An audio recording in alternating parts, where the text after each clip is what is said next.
America में 2 दिनों में मूड माहौल बदला, लोगों को जो बड़ा डर था ब्याज दरों का वो थोड़ा शायद कम होता दिख रहा है। जरा समझाएं क्या बदला है 2 ट्रेडिंग सेशन में अमेरिका में सर? अनिल जी, जैसे पिछले हफ्ते भी हम डिस्कस कर रहे थे, फंडामेंटल्स काफी फंडामेंटल से दूर होते जा रहे थे मार्केट्स, और स्पेशली भारतीय मार्केट जिस तरह से अंडर परफॉर्म किए, वो थोड़ा सा एक सरप्राइजिंग मूव था।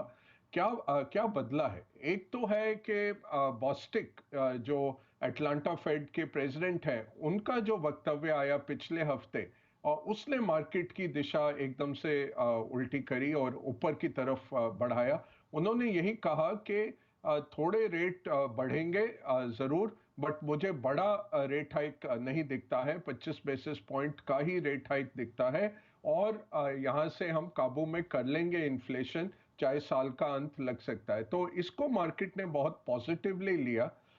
दूसरा जो बात है कि अब हम एंटर कर रहे हैं, बहुत हाई डेटा पॉइंट्स आ रहे हैं अनिल जी। अब अगले 13 ट्रेडिंग सेशन में 4 तो बहुत बड़े डेटा पॉइंट्स आ रहे हैं, और साथ में इस हफ्ते में ग्लोबली काफी क्यूज है।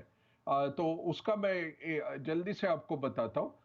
कल और परसों रात को, हमारे रात को, ट्यूसडे और वेडनेसडे रात को, जिम पावल यूएस के पार्लियामेंट, उनकी लोकसभा राज्यसभा के सामने अपना वक्तव्य करेंगे, जो साल में 2 बारी वो मॉनेटरी पॉलिसी के ऊपर उनको पेश करते हैं अपना जो दृष्टिकोण है और परफॉर्मेंस। तो उसका स्पीच तो कल आ जाएगा, कल शाम तक, और उसके बाद उनका जो सेनेट की जो फाइनेंशियल कमेटी है और हाउस की जो बैंकिंग फाइनेंशियल सर्विसेज कमेटी है, उसके सामने उनके क्वेश्चन आंसर होंगे। तो ये काफी अहम रहता है कि क्या वो बोलेंगे। दूसरा है, फिर फ्राइडे को यूएस की जॉब्स रिपोर्ट आएगी फरवरी की।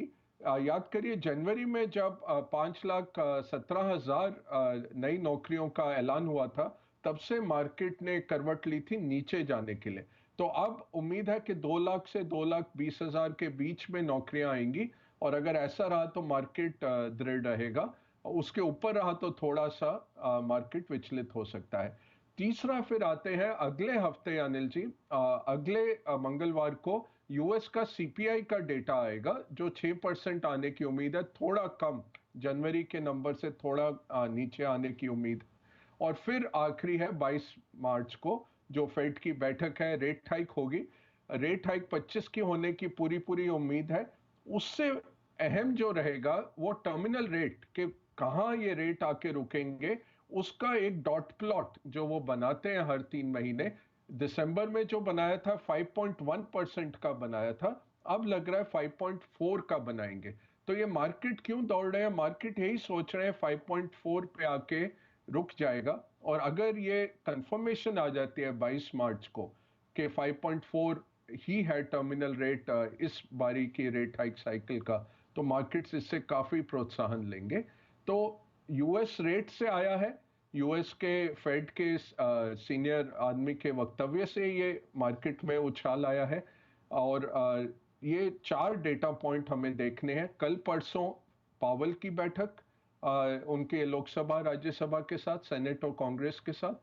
फिर फ्राइडे को जॉब्स रिपोर्ट, अगले मंगलवार को यूएस सीपीआई, और फिर 22 तारीख को फेड की अहम बैठक, जिसमें 25 बेसिस पॉइंट का रेट हाइक है। बट उससे भी अहम, क्या एस्टिमेट वो लेके आते हैं अगले साल के लिए, वो बहुत अहम रहेगा। बिल्कुल, तो ये है आपके लिए ब्याज दरों पर आउटलुक, और जिसके दम पर अमेरिकी बाजारों में हुई है तेजी, और लंबे समय बाद, लंबा मतलब बहुत लंबा, इतना लंबा जैसे वागले साहब ने कहा बहुत लंबे समय बाद मैंने 2 कॉल दिए एक साथ, उतना ही लंबे समय के बाद पहली बार भारतीय बाजार दुनिया भर के बाजारों के मुकाबले में बेहतर प्रदर्शन करते हुए दिख रहे हैं। सिर्फ 12 पॉइंट डाउ फ्यूचर्स, हम इसकी चर्चा तक नहीं कर रहे हैं। आज तो देखना भी नहीं। एक ज़माने में 12 पॉइंट नीचे होते थे तो हमें मतलब ऐसा टेंशन होने लगता, ब्लड प्रेशर बढ़ जाता था।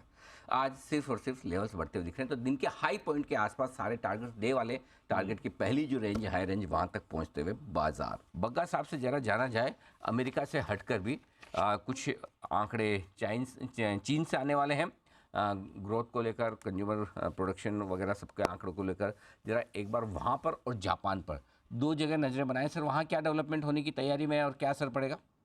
जी अनिल जी, चीन में मार्च 5 से मार्च 13 तक उनका जो नेशनल पीपल्स कॉन्फ्रेंस चल रहा है, उनका पार्लियामेंट मीट कर रहा है, कम्युनिस्ट पार्टी के सारे सदस्य मीट कर रहे हैं। और इसमें क्या होता है, जीडीपी के आंकड़े आते हैं, बजट पारित होता है, अगले साल का फिस्कल डेफिसिट, बोरोइंग, इस सब के नंबर आए। तो क्या नंबर आए कल के, जीडीपी इस साल 5% का अनुमान है, तो कंजर्वेटिव और नीचे का नंबर लिया, 5.5 की उम्मीद थी। उससे मार्केट्स में थोड़ा कमोडिटीज का सॉफ्टनिंग होते दिखा। डिफेंस का बजट उन्होंने 7.2% बढ़ाया, $230 बिलियन वो डिफेंस पे खर्चेंगे इस साल। तो काफी बढ़ोतरी कर रहा है चीन डिफेंस में, और भारत को भी इसके सामने अपना डिफेंस बजट देखना पड़ेगा। अमेरिका 800 बिलियन साल का खर्चता है डिफेंस पे, तो चीन काफी हद तक अब नंबर 2 होते हुए बढ़ाता जा रहा है डिफेंस। फिस्कल डेफिसिट जो उनका सेंट्रल गवर्नमेंट का है, वो लगभग 3%, पूरा मिला के 7% आता है। तो 18 ट्रिलियन की इकोनॉमी पे 7% आप डेफिसिट देखिए, काफी इन्फ्लेशनरी है। और रही बात जापान की, तो कुरोडा रिटायर होंगे फ्राइडे की उनकी आखिरी बैठक है बैंक ऑफ जापान की। ज्यादातर हम नोटिस नहीं करते थे, बट दिसंबर में जब उन्होंने यील्ड कर्व को बढ़ाया 10 साल का, 25 बेसिस पॉइंट से 50 बेसिस पॉइंट 10 साल का जापानी पेपर को यील्ड अलाउ किया, एकदम से शूट अप हुए वो रेट्स। और हमने देखा पूरे ग्लोबल मार्केट्स में थोड़ा सा एक करेक्शन आ गया, क्योंकि जापान से लगभग $500 बिलियन हर साल कैरी ट्रेड में आते हैं, जो जापान में येन में लोग बोरो करते हैं पैसे, और इमर्जिंग मार्केट्स और ग्लोबल मार्केट्स में लगाते हैं। तो उस पे एक सवालिया निशान बनता है, अगर जापान के यील्ड्स तेजी से बढ़ते हैं। तो फ्राइडे को क्या कुरोडा उस कंट्रोल को 0.5 से और आगे बढ़ाएंगे?